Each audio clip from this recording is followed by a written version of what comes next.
Hola, muy buenas noches tengan todos ustedes. Aquí estamos una vez más, un viernes en punto de las 7 de la tarde o de la noche, pues ya se metió el sol. Aquí estamos transmitiendo en vivo y a todo color. Soy Artemio Estrella y estamos aquí desde Liberemos México, ahora con un tema muy interesante al que denominamos ¿es el gobierno de Claudia un gobierno espurio?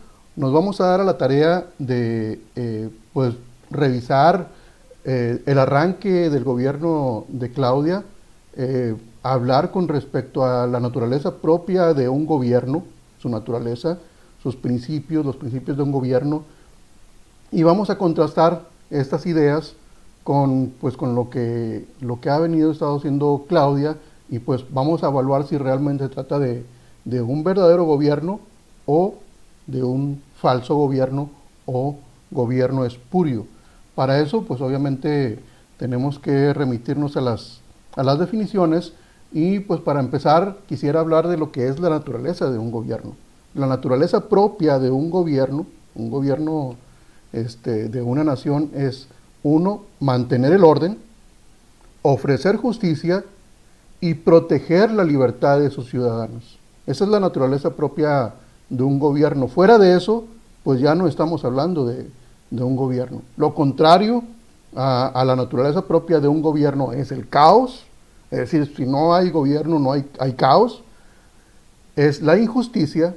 Si no hay gobierno, pues no hay justicia. Si no hay impartición de justicia, pues obviamente no la hay. Y si hay caos y hay injusticia, pues todo se torna en opresión. Es decir, que los que se dicen allá arriba que hacen gobierno, pues realmente solamente nos oprimen a los ciudadanos, y no solamente ellos, sino de pronto nacen nuevas mafias, porque al ver un vacío de gobierno, porque donde hay caos y donde hay injusticia hay un vacío de gobierno, entonces de pronto aparecen mafias, ¿sí? Porque así lo dicta la propia naturaleza. Aparecen mafias que dicen, pues yo quiero tener este control, porque yo también quiero ser un opresor dentro de este sistema. ¿Ok? Entonces vivimos actualmente, lo vamos a ver más adelante, vivimos actualmente bajo un sistema. Es decir, no porque no exista un gobierno con su naturaleza propia de un gobierno, no significa que no vivamos en un sistema. Vivimos en un sistema. ¿Sí? Un sistema que nos regula, que estatiza las funciones naturales de los ciudadanos y de las instituciones privadas, ¿sí? Las estatiza y cierra mercados. Eso es lo que hace un gobierno que es contrario a su propia naturaleza de gobierno. Y pues vamos a ver algunos artículos que me encontré por ahí, pero vamos a empezar con la definición primero de lo que es ser espurio. ¿Ok? Bueno, pues según la Real Academia Española, espurio es aquello que degenera de su origen o naturaleza. En este caso, pues no pretendemos hablar de Claudia, de la persona. Es decir, si a algunos les parecerá simpática, a algunos no les parecerá simpática, a algunos les parecerá que no tiene el carisma que tenía Andrés Manuel López Obrador, otros creerán que sí tiene su propio carisma, su propia personalidad, pero pues nosotros no vamos a hablar desde la perspectiva de Claudia Sheinbaum. No vamos a hablar sobre la persona, vamos a hablar sobre el gobierno que ella encabeza. Vamos a hablar sobre el gobierno y sobre las acciones o la falta de acciones, ¿sí? Porque a partir de ahí es que podemos ver si el gobierno, si con su accionar o su no accionar está cumpliendo la naturaleza propia de un gobierno. Y si no cumple la naturaleza propia del gobierno, pues nos tenemos que remitir a las definiciones, y algo que degenera de su origen o naturaleza se puede considerar espurio, o algo que es falso a su propia naturaleza. Es decir, un gobierno verdadero tiene una naturaleza, y un falso gobierno o un gobierno ficticio pues tiene la naturaleza contraria a lo que realmente debe ser un gobierno. Y pues de aquí partimos de esta definición. Vamos a continuar con, como les había comentado, la naturaleza propia de un gobierno es mantener el orden, la justicia, proteger la libertad. Lo contrario es el caos, la injusticia y la presión. Las políticas públicas naturales de un gobierno de derecha son desregular, es decir, que mantener un Estado que no esté regulado. Regulado me refiero a que no sea el gobierno el que nos dicte el camino o que nos dicte las reglas a seguir para desempeñar nuestras funciones naturales, ¿sí? Si un gobierno de pronto dice, ¿sabes una cosa? Aquí están las reglas y leyes, y bajo esas reglas y leyes tienes que conducirte sobre temas que son naturales a las personas. Es decir, yo quiero trabajar de manera totalmente honesta, de manera totalmente legal, quiero llegar a acuerdos con otras personas o con otras organizaciones, instituciones, empresas, ¿sí? Simplemente quiero ofrecer mis servicios y hay empleadores que quieren contratarme, o a la inversa, yo soy un empleador y quiero contratar gente. Si viene el gobierno y dice, bueno, yo voy a regular esas actividades que son naturales de las personas y de las instituciones, pues entonces ya estamos hablando de que es una entidad reguladora, que quiere regular, quiere dirigir los pasos de las personas y de las instituciones. Bueno, las políticas públicas de un gobierno, ¿sí? De un gobierno que sigue su propia naturaleza, ¿sí? Es que no regula, y si hay regulaciones, desregula. Si hay empresas que pertenecen al Estado, privatiza. Y si los mercados están cerrados, abre mercados, ¿sí? Lo contrario es lo que hacen algunos gobiernos, que es regulan la actividad de las personas y de las instituciones, estatizan, es decir, nacionalizan, o entre comillas, nacionalizan empresas, y con esta derivada cierran los mercados a la competencia, ¿sí? Generando con ello caos, injusticia y opresión. Pues bueno, vamos a pasar a una nota, ¿sí? Que por ahí me encontré, que son de este mes o meses recientes, en donde habla que pues en temas de seguridad ha habido un aumento en asuntos de seguridad, y hay ciudades o estados que típicamente habían sido tranquilos, algunos de ellos tranquilos durante décadas, y que de pronto pues pasaron a ser estados sometidos por asuntos de inseguridad. Aquí tenemos a Mexicali, a Tuxtla Gutiérrez, Chiapas, ¿sí? Una ciudad que se pudiera decir que hasta dormían con las puertas y ventanas abiertas, y de pronto, ¿qué pasó con Chiapas? O sea, ¿por qué de pronto hay inseguridad? Fuera de que en el pasado había asuntos de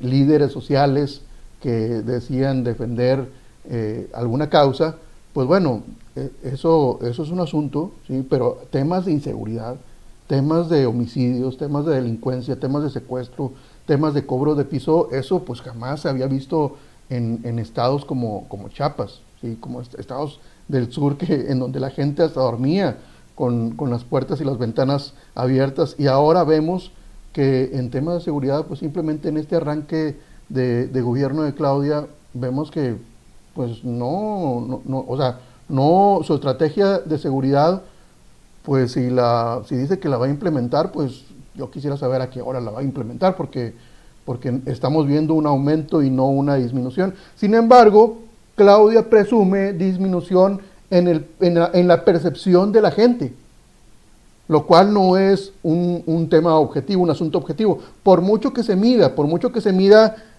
bueno, pues vamos a ver cómo percibe la gente los asuntos de inseguridad.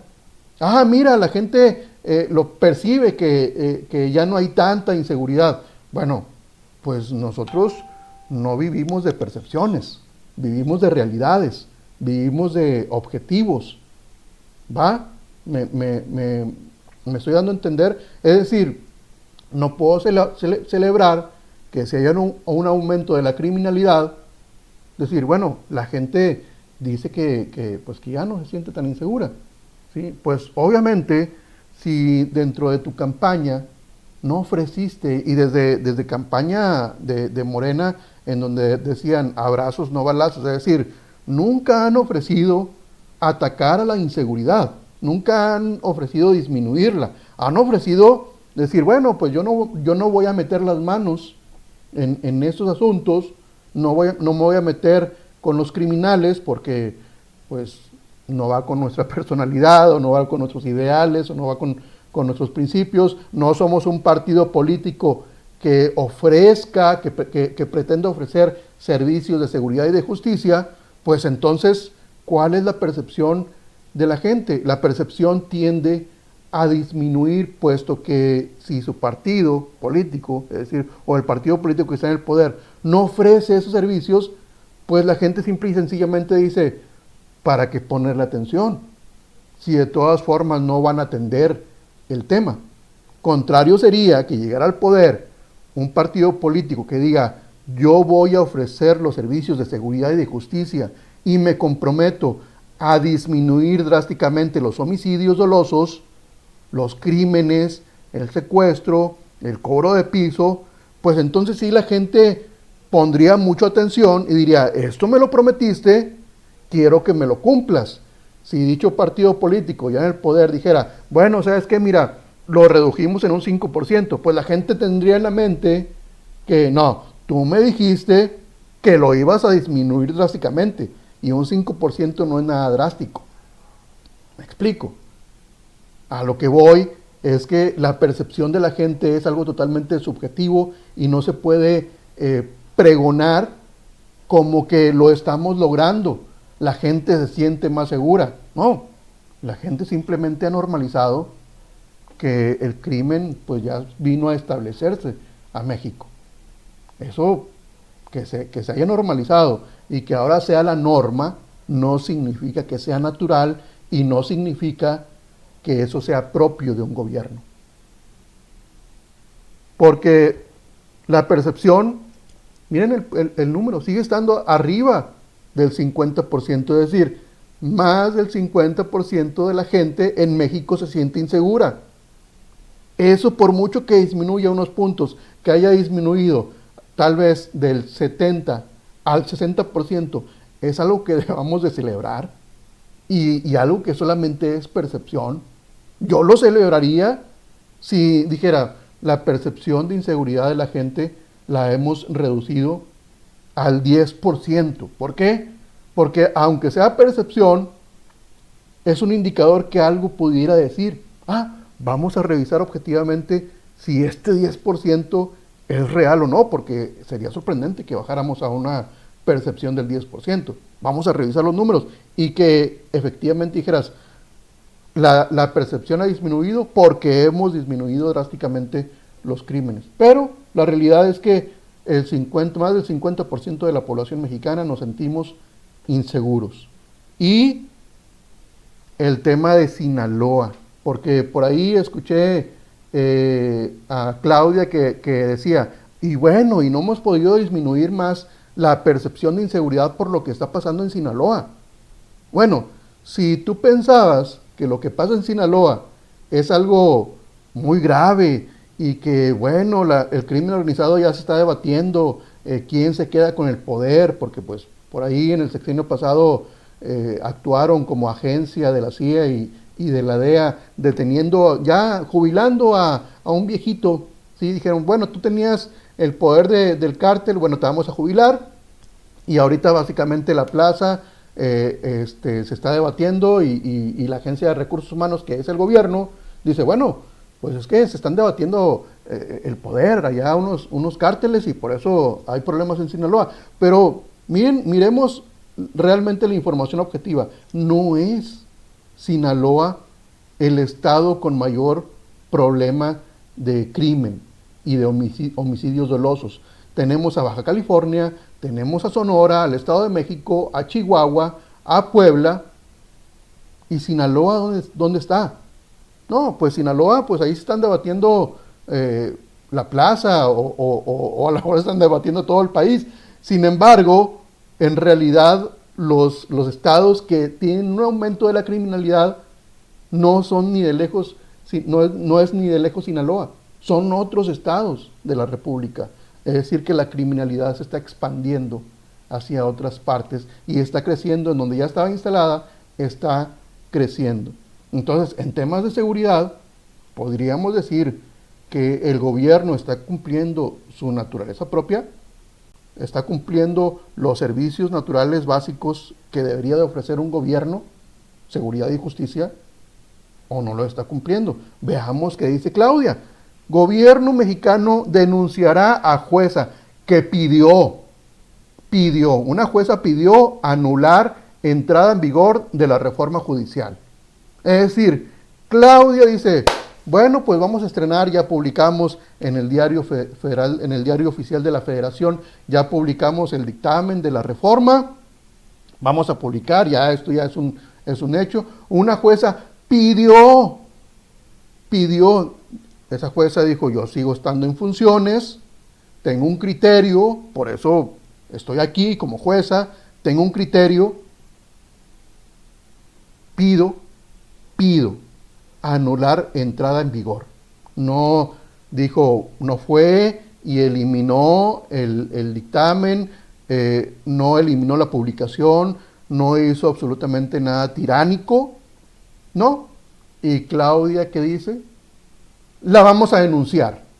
Ah, caray, o sea, no pueden hablar tranquilamente y decir, ¿sabes qué? Tuviste una petición, un pedimento, bueno, pues vamos a aclararte, ¿sí? Desde la perspectiva de Claudia o desde la perspectiva del gobierno actual, vamos a aclararle a esa jueza que pues sí procede que publiquemos esto en el diario oficial de la Federación. Pero no, Claudia dice, pues ya publicamos, vamos a estrenarnos y vamos a actuar como una tiranía, como la tiranía que prometimos que íbamos a instaurar, y vamos a denunciar a esta jueza por pedir. ¿Sí? Es decir, hay la justicia, los servicios de seguridad y justicia no son de yo gobierno me defiendo de los demás, yo gobierno me defiendo de los ciudadanos, yo gobierno ejecutivo, porque eso es el gobierno ejecutivo, yo gobierno ejecutivo me voy a defender de juezas o de jueces, yo gobierno ejecutivo me voy a defender de legisladores, yo gobierno ejecutivo me voy a defender de empresarios, yo gobierno ejecutivo me voy a defender de ciudadanos de a pie. No, eso no es el servicio esperado del gobierno, de la naturaleza propia de un gobierno. El servicio que esperamos es, gobierno, yo estoy recibiendo injusticia, quiero que me defiendas y me ofrezcas el servicio de justicia. ¿Sí me explico? Es decir, la justicia actual está hecha para que el Estado mexicano se defienda de los que piensan diferente a ellos. ¿Eso es lo que esperamos como justicia? Yo creo que no. Yo creo que eso podemos decir que es el principio del desorden, del caos. Donde no hay justicia, ¿qué dijimos? Hay opresión. Y aquí estamos viendo pues yo creo que aunque la nota se tiene que leer 2, 3 veces, tenemos que leerla, gobierno mexicano, es decir, el ejecutivo, denunciará a jueza que pidió anular entrada en vigor de la reforma judicial. Injusticia, caos, ¿qué es lo que genera? ¿Qué es lo que genera el caos y la injusticia? Pues genera opresión, ya lo habíamos mencionado. Sigamos. No solamente sucede en México, todo el mundo está en descontento. No éramos México, digamos, el modelo de nación. Nunca, yo creo que desde antes de la Revolución Mexicana y posterior a la Revolución Mexicana, nunca hemos sido el modelo de nación. Siempre nos hemos quedado como que un punto de mediocridad, como que ni tan, o sea, ni ni tan de extrema pobreza, ni tan ni una clase media tan, digamos, tan amplia. ¿Sí? Es decir, como que siempre nos hemos quedado ahí fluctuando entre que si de pronto hay poca clase media, hay más clase media, si tenemos pobreza extrema, hay riqueza extrema. Uh-huh. Sin embargo, pero como que nunca hemos sido una nación donde todos hayamos disfrutado, en lo general, me refiero a todos los mexicanos, la gran mayoría que hayamos disfrutado la prosperidad. Siempre nos hemos quedado como en punto medio. Sin embargo, el mundo, las naciones, otras academias, otras universidades, pues ven que, pues si hemos estado a lo mejor en el punto medio, bueno, México, nos advierten, están a punto de perder incluso ese punto medio e irse hacia atrás. Es decir, andar coqueteando con la extrema pobreza, ya no para unos cuantos, sino para una gran mayoría. ¿Sí? O sea, similar a como sucede en Venezuela, similar a como llegó a estar Argentina. Académicos de todo el mundo se pronuncian en contra de la reforma del Poder Judicial de AMLO, puede causar más problemas. Esta es una noticia ya pasada, pero era pues básicamente lo que algunos académicos pronosticaban. Va a tener problemas, ¿sí? ¿Qué tipo de problemas? Pues que el gobierno mexicano, el Ejecutivo, se defienda en contra de una jueza que solamente pidió que no entrara, que se anulara la entrada en vigor de la reforma judicial. O sea, solamente hizo una petición y ya lo habían advertido algunos académicos. Lo mismo Estados Unidos y Canadá advertían del riesgo de la reforma judicial en México, es decir, una reforma que pone al gobierno ejecutivo, porque no estamos hablando del gobierno legislativo o del judicial, porque el judicial simplemente como poder ya perdió, sino que nos referimos al ejecutivo, que bueno, ahora tiene todas las armas para defenderse de nosotros, de los ciudadanos, como si nosotros fuéramos los malvados. Ahora que me gustaría tocar el tema económico. Ya hablamos de asuntos de seguridad, hablamos de asuntos de justicia. Sin embargo, cuando hablamos de gobierno, de la naturaleza propia del gobierno, cuando decimos que el gobierno debe ofrecer seguridad y justicia, estamos hablando de gobierno limitado, que solamente tenga límite sobre esos dos servicios y algunos servicios de infraestructura básica, de obras públicas, algunas obras públicas, que son comunes a todos los ciudadanos, a toda la nación.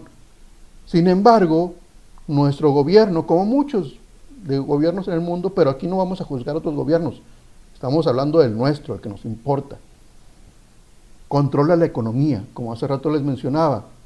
Hay gobiernos que dicen, bueno, vamos a meter algunas regulaciones para controlar a las personas, a los ciudadanos, a los campesinos, a los ejidatarios, a los productores, a los comerciantes, a los distribuidores, a todos toda la cadena económica la quiero controlar.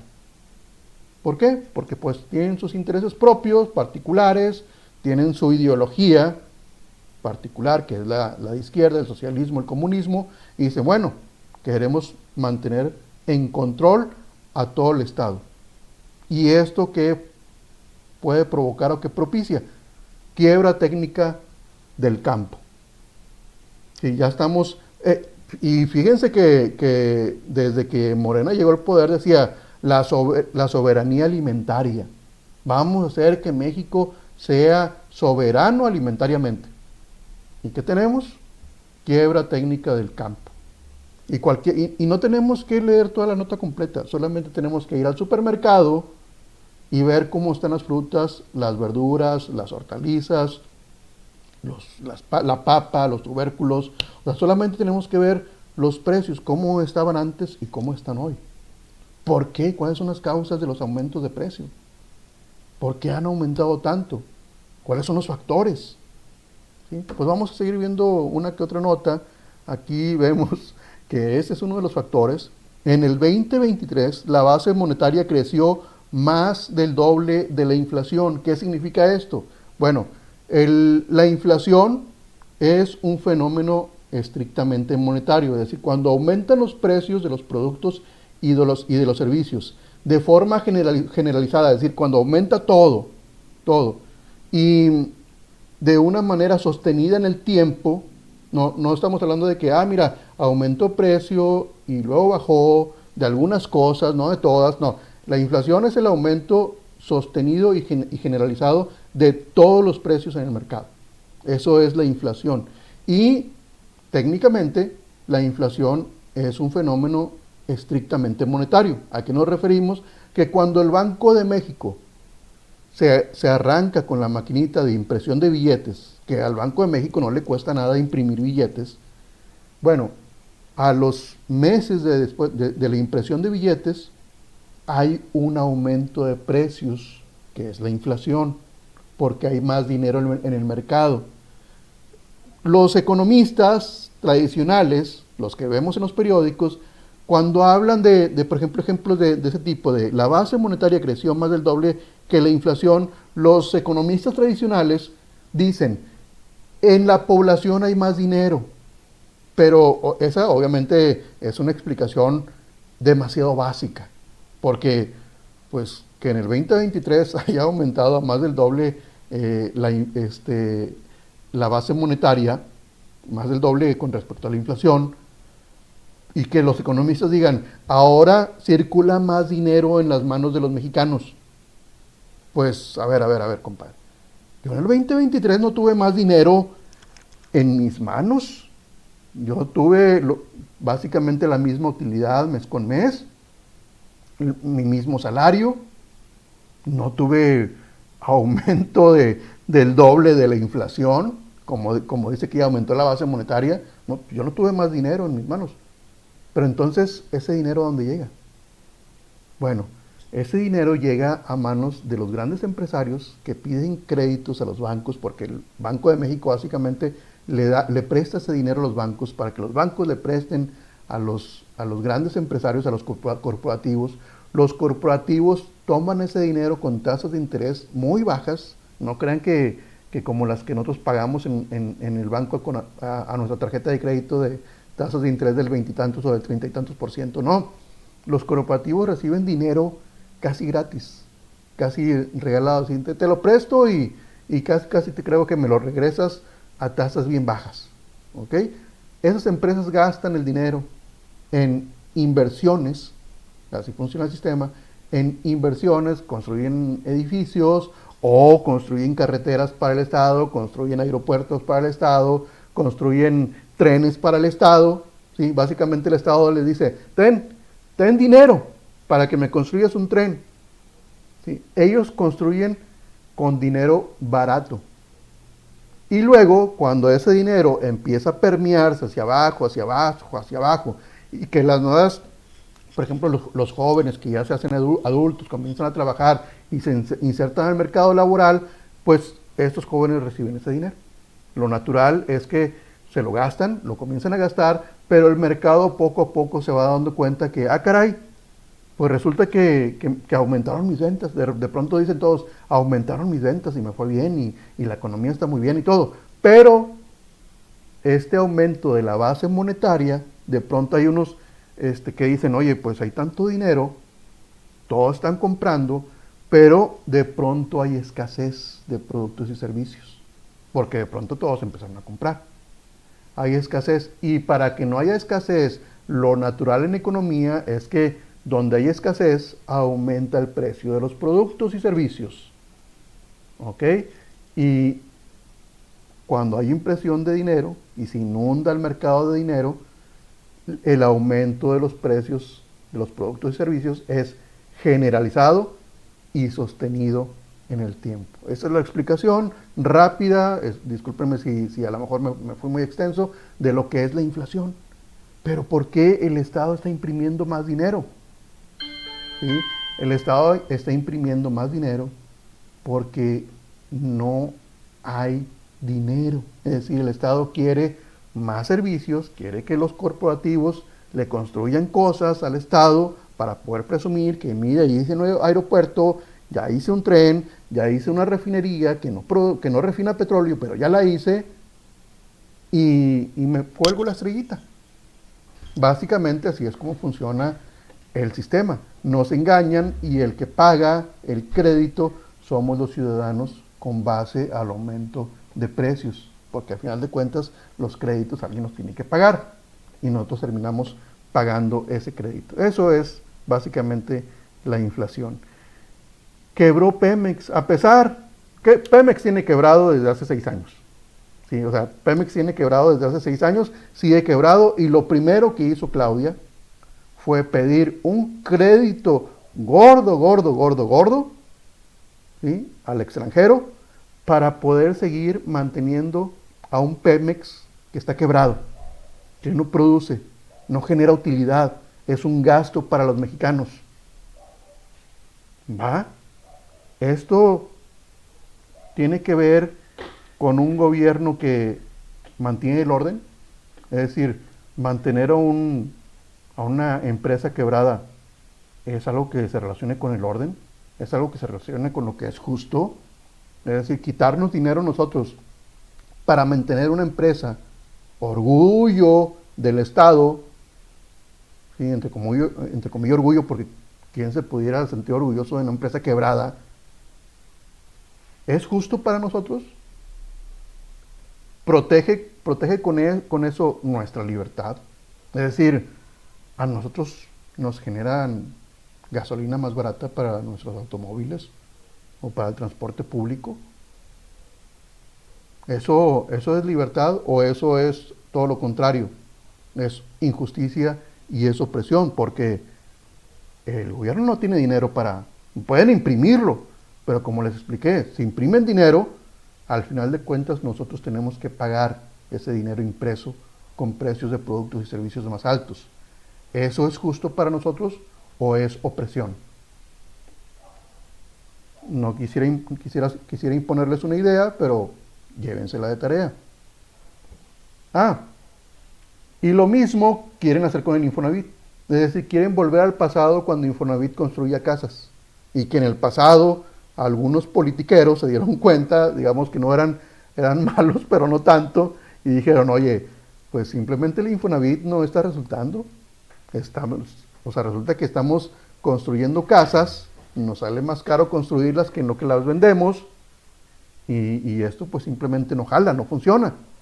Bueno, pues Claudia quiere, aparte de que ya tiene Pemex en quiebra, recibió a Pemex en quiebra y todavía la está manteniendo, quiere llevar a la quiebra a Infonavit. Base monetaria sube 12%, no solamente el 2023 subió el doble. Base monetaria sube 12.2% en tercera semana de abril, Banco de México. Es decir, que siguen con la máquina de impresión de billetes, con la máquina copiadora a todo lo que da. ¿Ok? Y pues aquí ya le dimos la vuelta a las notas. ¿Qué nos llevamos de tarea? ¿Es realmente el gobierno de Claudia un gobierno que vaya en función de la naturaleza propia de un gobierno, o simplemente sigue como los anteriores gobiernos? Porque no estamos hablando de que solamente, ya llegó Claudia y el gobierno ya degeneró, no. Desde el sexenio pasado y desde los sexenios más allá del de Andrés Manuel López Obrador, ya los gobiernos eran degenerados, es decir, no cumplían su naturaleza propia como gobierno. Un gobierno que no cumple su propia naturaleza, que degenera, es un gobierno que dijimos espurio. Hay un tema que está surgiendo en las redes sociales, y lo quiero comentar como un tema final. Hay un tema que está resurgiendo en las redes sociales sobre algunas investigaciones que algunos grupos han hecho acerca de las elecciones, en donde Claudia aparentemente arrasó, es decir, ganó las elecciones a pesar de que pues no tenía la simpatía del electorado, ¿sí? Tampoco vamos a decir que Xóchitl tuviera la simpatía de todos, pues realmente nosotros ya habíamos hablado como Liberemos México, ya habíamos hecho un análisis de que realmente Xóchitl era una copia de Claudia, ¿sí? Era una copia de Claudia, y pues realmente pues la gente, sí hubo un gran sector de la gente, de la ciudadanía, que dijo, bueno, de votar por Claudia y votar por la copia, ¿por quién voto? ¿Sí? Muchos honestamente dijeron, pues yo quiero votar por Claudia, si las dos son iguales, pues voto por la original. Básicamente esa también es una forma de votar por un candidato. Sin embargo, realmente sorprendió que ganara por goleada. En Liberemos México también hicimos algunos análisis al respecto y creemos que, si bien algunos mencionaron que hubo corrupción en el sistema de conteo de votos, que hubo tal vez ahí mano negra y que hubo un posible fraude, pues bueno, nosotros siempre hemos dicho que cuando llega un contendiente tiene que luchar también en contra del árbitro, porque es innegable que el árbitro, pues en cierta medida, al menos en el sistema que estamos viviendo, en cierta o mucha medida, está del lado de los que gobiernan. Entonces, cuando llega una oposición, una verdadera oposición, lo que tiene que hacer es trabajar 100% para luchar también en contra del árbitro y ganar por goleada. No se vale, en esas elecciones pasadas, pues no se vale decir, pues voy a hacer una analogía, porque a mí siempre me gustan las analogías. Imaginemos a un juego América-Chivas, ¿sí? Que siempre dicen que a la América lo favorecen los árbitros. Imaginemos un escenario en donde Chivas pues simplemente no se acerca, o sea, queda lejos del arco contrario, no genera ninguna jugada, o sea, lejos de una jugada de gol, ni siquiera tira la portería, y que el árbitro de pronto le hace el favor a la América para meter un gol. Pudiésemos decir, oye, ¿hubo corrupción? Sí. Chivas, ¿pudiese reclamar? Sí, pudiese reclamar. Pero realmente Chivas hizo lo necesario para meter un gol. Si no hizo lo necesario para meter un gol, ¿qué reclamas? ¿Sí? Es decir, tu compromiso como equipo es jugar para ganar. ¿Sí? Para ganarle incluso al árbitro. Digo, porque si no te gusta el sistema, si no te gusta la Liga MX, porque dices que a América siempre lo favorecen, pues salte de la liga y a su propia liga. ¿Sí? Pero si estás ahí en la jugada, no andes reclamando. ¿Sí? O busca la manera de cambiar al sistema. Busca la manera de cambiar al sistema, porque si no buscas la manera de cambiar al sistema, entonces formas parte del sistema, no te quejes. Ese es el mensaje. No nos podemos quejar, sí podemos decir, bueno, vamos a evaluar, hay quienes están diciendo, vamos a evaluar si hubo o no corrupción, vamos a mostrar la información, porque veo en las redes sociales que por ahí hay algunos grupos, algunas agrupaciones, algunas personas que dicen que hubo un fraude. Yo no tengo las evidencias, me gustaría ver las evidencias, y si las hay, pudiésemos decir, también es espurio el gobierno de Claudia, no solamente porque es un gobierno que juega en contra de la naturaleza de lo que es el gobierno, sino que también es espurio porque es falso, porque llegó de manera ilegítima, y sería algo que pudiésemos sumar. Sin embargo, en Liberemos México creemos que ese, dentro de los males, es el menor. Es decir, si utilizas la corrupción para llegar al poder, ya estando en el poder, lo que realmente nos afecta es que violentes la naturaleza propia del gobierno. Es decir, que seas desgobierno, que provoques a propósito caos, que no ofrezcas los servicios de justicia y de seguridad, y que eso genere opresión. Eso es lo verdaderamente grave, y nosotros en Liberemos México creemos que tenemos que luchar en contra de este tipo de gobernantes, de este tipo de partidos políticos, que no solamente es Morena, también es el PRI, también es el PAN y también es Movimiento Ciudadano. Todos esos partidos políticos, de una u otra forma, en menor o mayor grado, han sido espurios, tanto a nivel nacional como a nivel estatal o a nivel de municipios. Nosotros en Liberemos México tenemos un proyecto, que es el proyecto de la Gran Devolución y el programa de las 5 reformas, en donde buscamos poderle dar reversa a todo esto y hacer un cambio de sistema, no solamente un cambio de gobierno, que llegue un nuevo partido político y siga siendo espurio como los anteriores. No, lo que buscamos es un cambio de sistema, ¿sí?, hacia un sistema de gobierno que sea realmente uno que respete la naturaleza propia del gobierno y que no sea un gobierno falso, ilegítimo, ¿sí?, y que sea antinatura, en contra de la vida, de la propiedad y de la libertad. Muy buenas noches, muchas gracias, nos vemos la próxima semana.